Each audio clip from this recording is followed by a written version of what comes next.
Civilizations have lived on the same pieces of land for hundreds of years, so it's no surprise that there are treasures and mysteries buried beneath us. Construction workers often find themselves on the front lines of these discoveries because of their need to dig into the ground to build foundations. In this video, we'll be showing you 5 of the creepiest things ever to be found during construction. Before we begin, make sure you hit that subscribe button to get notified every day for more amazing content. With that being said, let's begin. Number 5. Centuries-old coffins. We begin in Philadelphia, where construction workers are often seen fixing up old apartment buildings in an effort to retain the aesthetic of the area while upgrading the conditions within them. During one such project in the historic district in the fall of 2016, crews started noticing that their backhoes were uncovering coffins, complete with human remains. Work on the 10-story building was immediately halted, and archaeologists were called in to determine what exactly they had found. They began in February of 2017 and started to carefully remove as many of the remains as they could in order to perform tests and analysis. The site is near the Betsy Ross House and was known to have previously been the cemetery for the First Baptist Church that had been built in 1707. This church moved though in 1860, and all of the remains were meant to have been reinterred to the Mount Moriah Cemetery to the southwest of the city.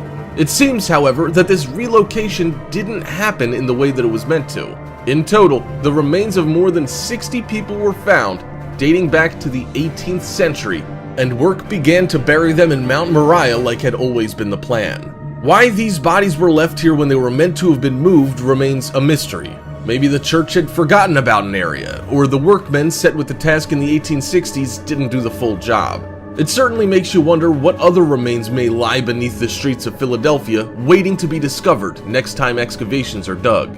Interestingly, there's no law about how such finds should be handled in the city, unless they're found on the site of a government project. The construction company has no obligation to turn the site into an archaeological dig, and while they were happy for work to commence on this occasion, it's not always the way things are handled.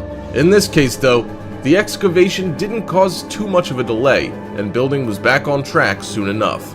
Number 4. Shackled Skeletons.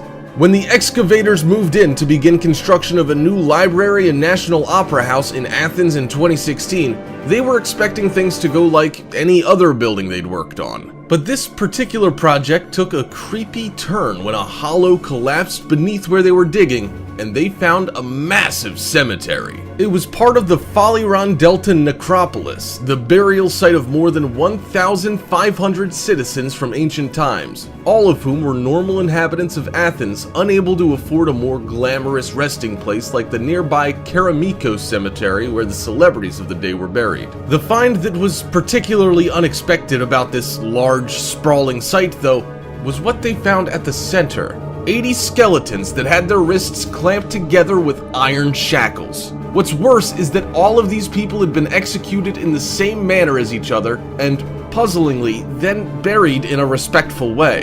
This led archaeologists to wonder what would have caused such an atrocity.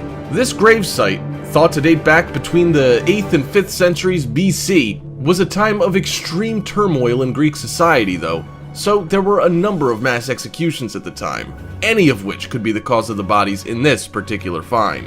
After detailed research, signs began to point towards one famous event from Athenian history, referred to as the Cyclonian Affair. This uprising took place in 632 BC and was a failed coup attempt by a man named Cyclon who attempted to overthrow the leaders of the city with assistance from his father-in-law during a time of civil unrest. Ultimately, Cyclon didn't have enough support from his peers to bring down the government, and they were all arrested and punished, mainly by execution. It's not known for certain that the grave found at this site in Athens is of these rebels because execution was common back then. But if they do turn out to be the remains of Cyclon, this will be one of the most important archaeological discoveries from the region.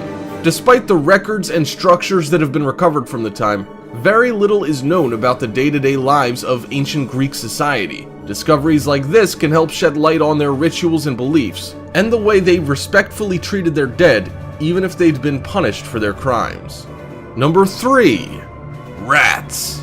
Working in construction brings you face to face with all sorts of creatures that find their way into foundations quite easily. It's not uncommon to find an ant's nest, spiders, bats, or anything else that can squeeze into tight spaces. This next story comes from Brazil, and while they didn't find a horrifying creature like is normal in that country, it's the sheer numbers of what they found that brought the job to a standstill. They showed up to work that day to dig up a floor to access the foundations, so everything could be relaid after years of deterioration. No one was quite sure why the floor had fallen into such a state of disrepair, but they were about to soon find out. They got their drills ready and began to break into the concrete surface. Once they had made the holes they needed to start ripping the floor up, one of the contractors noticed something moving in the shadows underneath and decided to film the next moments. As someone goes in to move the concrete block out of the way, he jumped back as he revealed a large swarm of rats who quickly scampered, running around the workman's feet. This wasn't the end of the find though,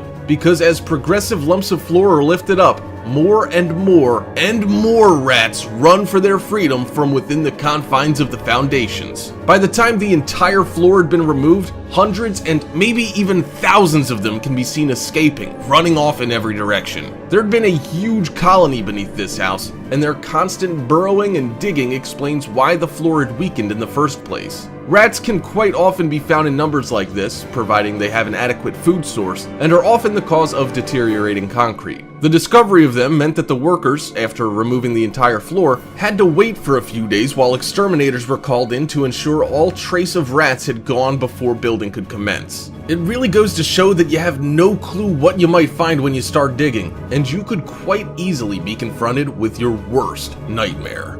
Number 2. Mummified Child. Erica Carner had been saving up for years to remodel her childhood home, and in 2016 was excited to make her dreams a reality. She called in construction crews to begin work, but as they were digging up the concrete floor of the garage, they hit something beneath the ground. Digging further, they uncovered something incredibly creepy. A coffin containing the body of a mummified child.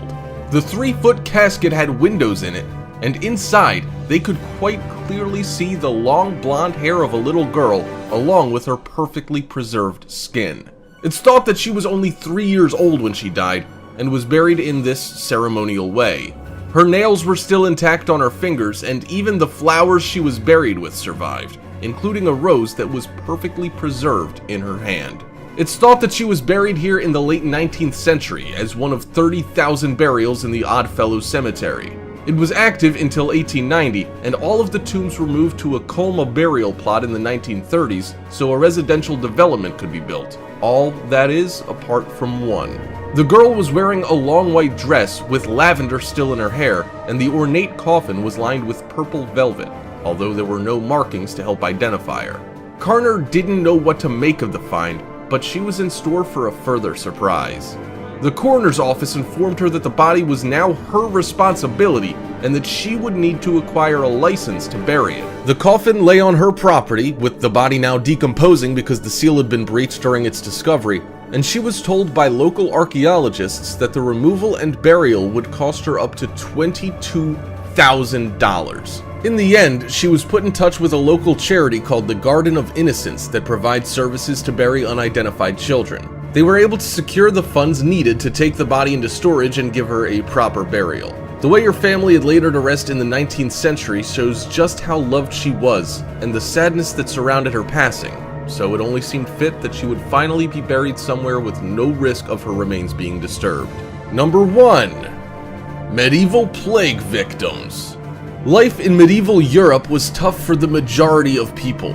Some had the luxury of living in extravagance, but most lived in filth and poverty. So when diseases like the plague killed vast numbers, very little thought was put into how to dispose of the bodies. Facilities simply couldn't be built quickly enough to cope with the influx of corpses, so mass graves became common. Occasionally, construction workers uncover these sites. Very few records exist of where they were dug, so it's often a big surprise to those that find them. In 2013, during work to build a large train network underneath London called Crossrail, 12 suspected plague victims were found in a pit underneath the City of London Square. Archaeologists were called in and they suspected this was just the tip of what would be found there, in what was a carefully arranged resting place. The bodies had been arranged in rows and were about 8 feet below the surface.